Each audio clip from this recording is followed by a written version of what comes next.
ফুটবলে একটা কথা আছে, ভালো গোলকিপার থাকলে অর্ধেক ম্যাচ আগেই জিতে ফেলা যায়। গতরাতে সেই কথাটাই যেন নতুন করে প্রমাণ করলেন আর্জেন্টাইন বিশ্বকাপ জয়ী গোলরক্ষক এমি মার্তিনেজ। ইউরোপা লিগ ম্যাচে লিলের মাঠে অ্যাস্টন ভিলা মুখোমুখি হয়েছিল ফ্রান্সের শক্তিশালী দল লিলের বিপক্ষে। ম্যাচের শুরু থেকেই আক্রমণাত্মক ফুটবল খেলতে থাকে লিলে। একের পর এক শট, বিপজ্জনক আক্রমণ, কর্নার সবকিছুই যেন ভিলার রক্ষণভাগকে চাপে ফেলে দিচ্ছিল।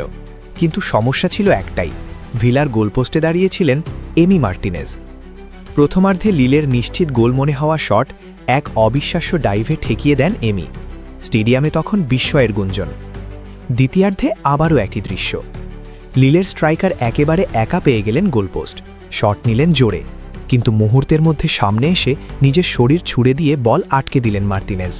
মনে হচ্ছিল গোলপোস্টে যেন একজন নয়, দুজন গোলকিপার দাঁড়িয়ে আছে।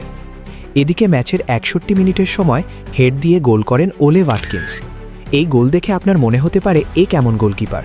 লিলের গোলকিপারের ভুলে গোল হজম করে লিলে, আর এমির দক্ষতায় গোল থেকে বঞ্চিত হয় লিলে।